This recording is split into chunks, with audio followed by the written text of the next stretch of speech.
Hi folks, this is my short little wrap-up of what a lecture would look like. It's an experiment. I want to see if I can do this in 20 minutes with a little bit of annotation. Again, hopefully all of you guys know that I like cells, and we're going to get on to learning about the cells.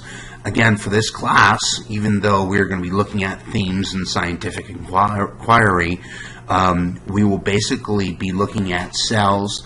The largest order that we will be looking at is looking at how cells are arranged in tissues, and the smallest is actually looking about that. So there are assumptions for this class that you've had either Biology 215 or had biology in high school, or you've had anything like a micro class or something like that, just basically a biology class where you learned a little bit about these materials. Again, like I said before, we will be focusing mainly on this part of the organization of biological systems. I wanted to know a little bit about your starting and ending knowledge, so we did talk a little bit about. Your book is arranged in themes, and so we are going to be looking at organization, looking at the information, energy and matter, interactions and evolutions, and then I changed this to kind of look at something that we call a decision making, things that aren't automatic, and we had a fairly lively discussion about this in the classroom. So we did not do that activity over there. What I want to say here is, you know what, quite frankly, we are in the most exciting era of biology today. When I was studying, I was like, oh, well, you know, people discovered all the vaccines and everything else before, and now we're just kind of mapping up. And with the molecular biology and everything else that's going on, it's just such a great time to be a biologist, and the future looks so right for biologists. And again, we're going to be looking closer to understanding how a cell develops, and then how a cell decides to be an organism, which is fantastic. I mean, those kind of problems are going to be kind of solving our problems of cancer, solving our problems of aging. Again, how organisms convert light or energy, how organisms convert light or energy to be used. Again, that's our problem with energy. How the cells flow in and out, how mass flows in and out of the cell. We'll talk a little bit about how those cells interact in our community, and then again, looking at the diversity and evolution of life. So we have lots of things to look like. So it's a great time to be a biologist. Life has 7 characteristics. Again, organization is one of them. These are the 7 characteristics that we have: order and organization. Evolutionary, we'll talk about this, responses to their environment. Reproduction, which is the big one. If you reproduce, basically all these other ones I think believe on that. Energy processing, growth and development, and regulation. Go ahead and take a look at your book and kind of look at these a little bit more and give examples. I can give a essay question on an exam that will cover these particular materials. Again, biological organization is based on the hierarchy of kind of structural levels. And so when we look at biology, and I gave you that slide before, and these are all the different organizations that we have. Here's the pictures. We're going to mainly be covering this section right here. But again, what we see is organelles have their own specific properties, and we have this thing called form versus function. So a lot of times something will look like kind of what it does, and you'll get a little bit more of that later. But when a number of organelles come together to make a cell, there's these things that we call emergent properties. There's these properties of space and time that are very critical to the function of the cells. And again, going in, so that's emergent properties kind of going in this direction. When we go in the opposite direction, that's a process that we call reductionism. And so in the beginning, when we were studying cells, they were so complex that, you know, hey, let's take apart the cells and look at the parts of the cells first before looking at the cells. And so one of the reasons why it is such an exciting time is biology, because we're getting back to looking at systemic reactions. So that is wonderful. Again, in this book, even though we're looking at cells, cells do have a big effect on the ecosystems, and we will be talking about that. The main thing that we see is cells are responsible for cycling of nutrients and also for the flow of energy from sunlight to us, the consumers, to things that eat materials. And so that's a big process. We'll be talking about biomineralization. We'll be talking about how things move. In order to do this, we're going to be talking a lot about energy and energy conversion. That's one of the chapters that we have in here.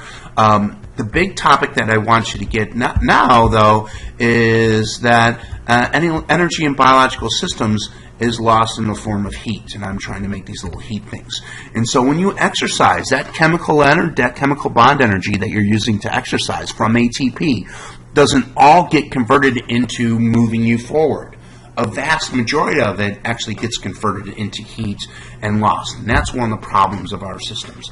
And so, again, look at this picture here. This is not showing the decomposers. This is a picture similar to 1.9 in your book. There's lots of decomposers around in here because this thing over here poops, and giraffes don't eat poop, and lions don't eat poop, and stuff like that. But what we see is this sunlight energy goes into our system here, and our sunlight energy goes into our system here and it's converted and used by all these things, but again, it is lost in the form of heat. I'm just looking at my time. I got pretty good at time.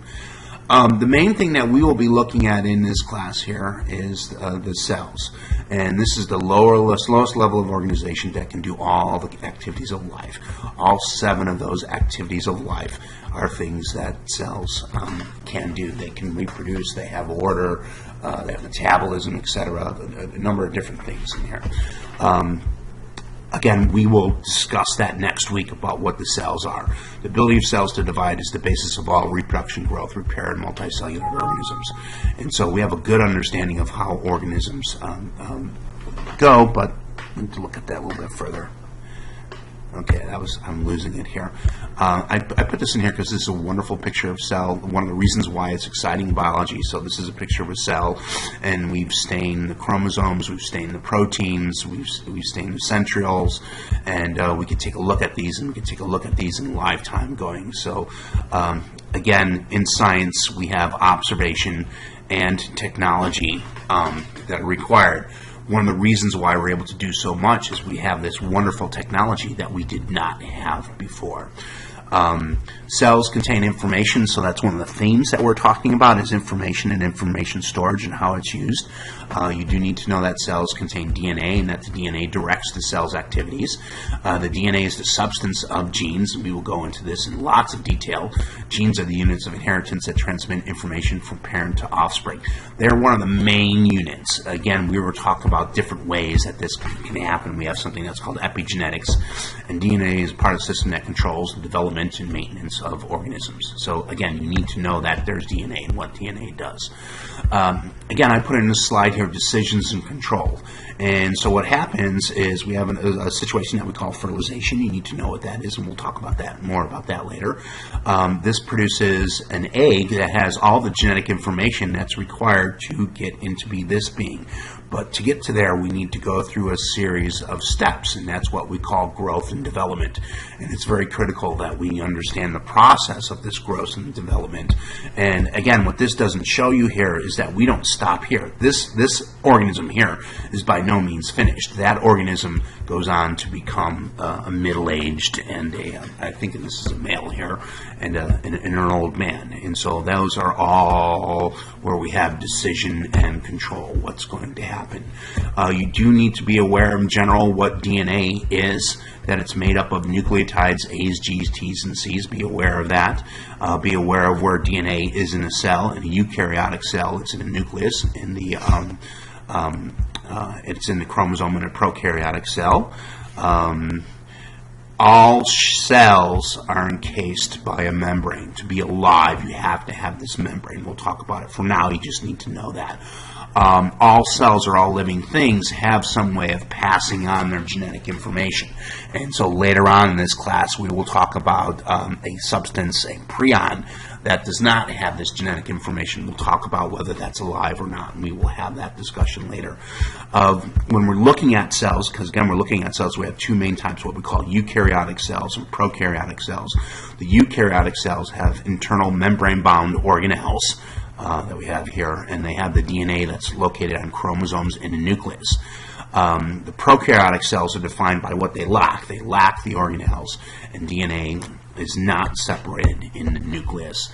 And then again, here's a picture of a medium-sized eukaryotic and medium-sized prokaryote, and you can tell that the prokaryote is much smaller. The prokaryotic cells tend to do what they do very well, but they don't do very much. Eukaryotic cells tend to do a lot of things very well. They do lots of things, but they don't do any one thing specifically better than a prokaryote would. If you want to use a computer analogy, this is a calculator. This is a PC. Again, we want to talk a little bit about this process of what we call emergent properties and reductionism. And biological systems are much more than the sum of just their parts. And so this process that we've had in the last 40 years to kind of get to know what a cell is by chopping up into little pieces was very good, but it didn't tell us how those pieces all work together. And so that's something that we need to do. Cells, organisms, ecosystems share some examples of biological systems. And so all of these systems, when we're looking at all of these, for a long time we were discovering and cataloging, which is great, but now we are in the process of kind of analyzing these and looking at what the emergent properties are of these systems. So emergent properties result from arrangements and interactions of these particular systems, and reductionism is that. And so, but again, in order to study this, nowadays, instead of having a room full of people, we have a person and a whole bunch of equipment, a whole bunch of technologies, and lots of computers. These databases are getting so big. No one is ever in their lifetime going to be able to read the sequence, again, 4 billion base pairs from one individual. But we have computers that do it, that store the information from thousands of individuals and that can compare that information so that we can look at kind of these larger systems biological questions. Again, systems biology seeks to create models of the dynamic behavior of whole biological systems, the whole thing. An example of a system map of interactions between proteins in the fruit fly cell. And so here's an example of, your book doesn't have this, I like it in here, but basically what we're doing is this is one cell, and these are all the interactions that occur within the cell, not even out of the cell, within the cell. And so you're looking at a protein and how does it interact with another. And so it's amazingly large and complex stuff, but it's going to be able to do this. Some developments that allow us to look at research is what we call high throughput technology, methods to generate large data sets very rapidly. And so again, we're able to sequence a human genome in a matter of days. Bioinformatics is using computers and software to process and integrate large data sets, and again, this is important. And again, interdisciplinary teams. And so nowadays, you're going to have somebody in your team working who knows robots, so they can do the high throughput technology, etc. So there's lots of different things to do, and it's actually an amazing time to be on there. Again, when we're looking at our systems, we look at chemical process. Two of the things that we need to look at is this control. Is what we call negative feedback and positive feedback. In negative feedback, we have the accumulation of a product that slows down the process itself. And so you don't want just things occurring in the cell kind of automatically and just straight. Don't just turn something on and let it run. What happens is these systems need to realize that when the goal has been accomplished, they need to turn themselves off. And that's one of the things that we look at, and this is that process of negative feedback, and it's important that you know what negative feedback. And positive feedback is kind of the opposite. When you make something, that something's required, and we need to make even more of it, and we'll talk about that process. But again, these are two things that we look at. Here's a little slide here. This is showing you an enzymatic pathway. So this substance is converted into this substrate B by enzyme number 1, which is converted to C by enzyme number 2, resulting in D. When you have lots and lots of D around, you don't need to do any of this stuff here, and so you will have a negative feedback event which will actually shut down enzyme number 1 until the level of D drops, and then you need to do it over again. In positive feedback, kind of the opposite occurs, is when we'll turn something on, and we talked about that. Again, a big part of this class is looking at evolution. It's a biology class, and everything that we look at is looked at through a lens of evolution. Again, a lot of people argue about how we human beings got here, and I'm fine with that, and I could really almost care less about that, except that some of these people kind of obstruct what's going on in biology. But the main thing is that when you make a copy of something and you make a copy of a copy, changes can occur, and this is what evolution works on, and we will talk about this. We have lots of different species that are out there. How did we get it? How did we get all these different species? And again, these are butterflies. And basically what happened is a long time ago there was some kind of beginning proto-butterfly that radiated and that adapted to all these different environments, or basically we just had change. Random change occurs as well, and we talked about that in class. And so we won't talk about taxonomy very much, especially in this class here. We do want to know the domains of life. The main domains that we have are the prokaryotes, the archaea, and the eukarya. And so actually in the past we think about how different human beings and plants are, but in reality we are much closer to the plant than we are to a bacteria or to archaea. And so there's these big huge fields that were in there. I want you to have a general idea of kind of what life is. That's what 215 was for. And so we'll talk about that in what we call the unity and diversity of life. And so the trouble is we have this where life is so diverse, yet it is kind of the same.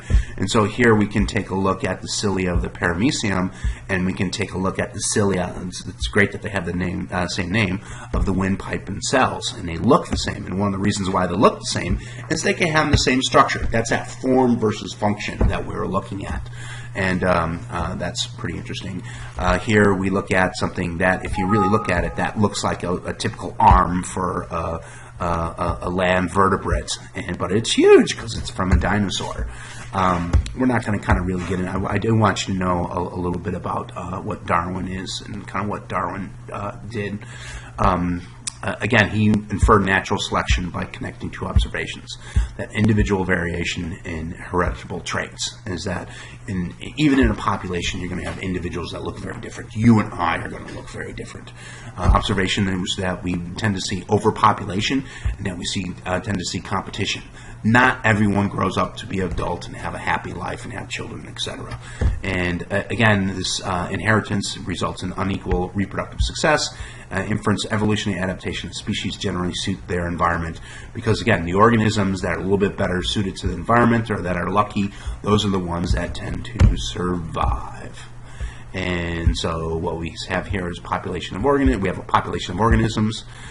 We have hereditary variations, and there's overproduction, competition, different reproductive success, evolutionary adaptations of the process. And so when we have a population, let's say that population needs to be a little bit larger and heavier in order to work. Again, if you were to look, let's say, 50 years ago at people playing basketball or people playing football, they were a lot smaller than they are now. Yet when we look at basketball, we tend to see the game favored people who were taller. It's a bad analogy, but it is one. Again, natural selection can edit this. How this is showing you a trait. Your book shows you this, is that we have these dark beetles on a dark background. The birds who can see things through sight are going to pick the light ones first, and so the genes or the alleles for the light population are going to kind of be lost kind of over time. Again, we'll talk about the tree of life, and we'll talk about these interactions on here. Again, we're looking at a DNA. Again, biologists use how do we know all these things? That's one of the big things that we look at. And so this is kind of looking at the process of science itself. In chapter number 1, I do want you to become aware of what that process of science is. And so we have discovery science and we have hypothesis-based science. And again, we biologists, or us, anyone in general, uses all of these to explore life, to explore the world around us. And so inquire is a search for information and explanation, often focusing in on specific questions. Again, this is kind of what we did this a lot in biology, looking at cells, right? So cells are very complex to understand. So how do we understand it? We take apart and we observe what those parts are and kind of what those parts do.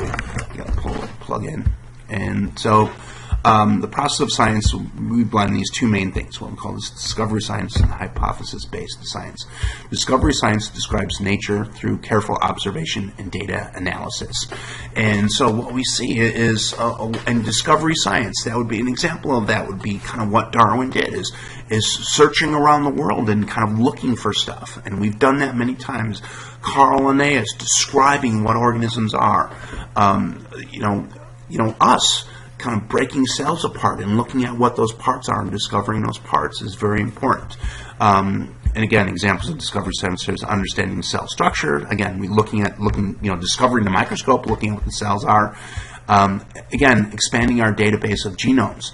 And so what we're doing is people are out there and we're trying to sequence whole populations. We're trying to sequence lots of different organisms. So we couldn't really understand the human genome, yet we can understand the human genome by taking a genome that's very similar to ours, the chimpanzees or the gorillas, and sequencing their genome and comparing it to us. Because the differences between us, our musculature, our voice, our society, are those genetic differences. So it's very critical.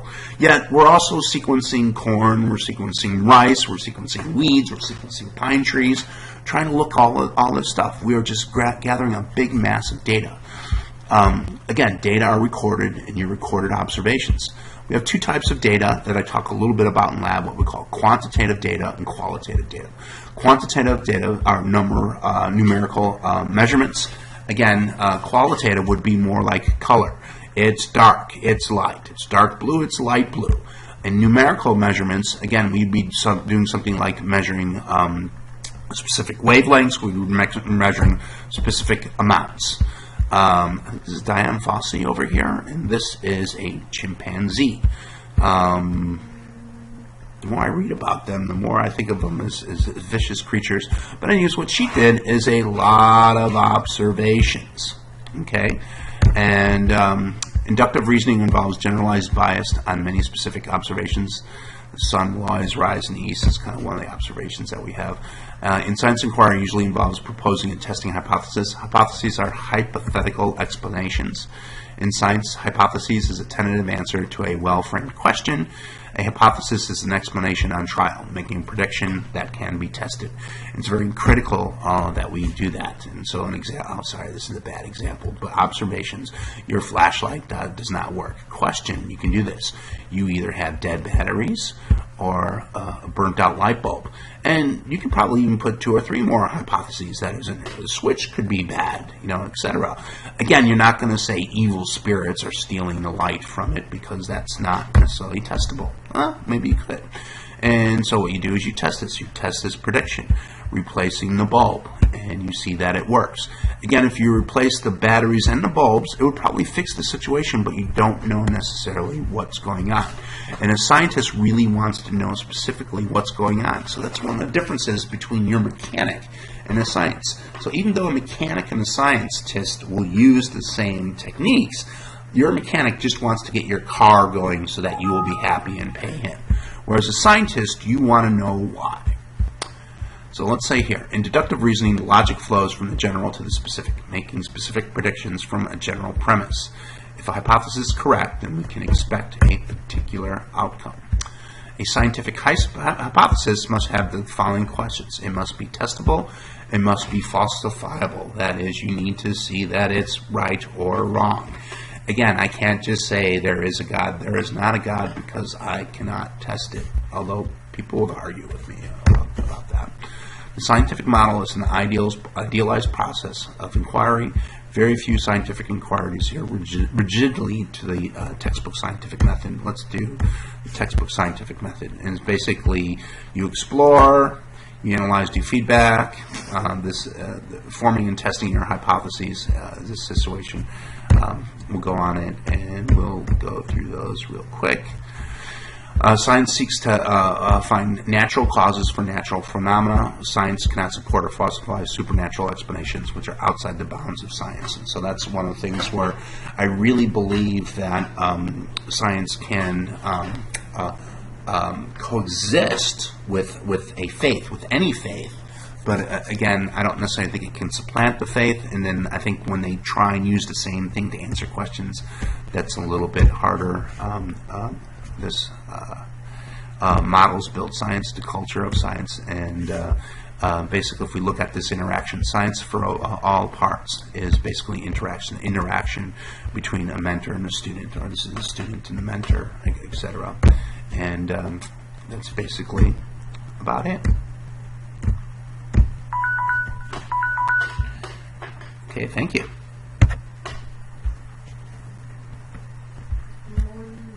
Good morning, Ethan. Thanks for not bothering my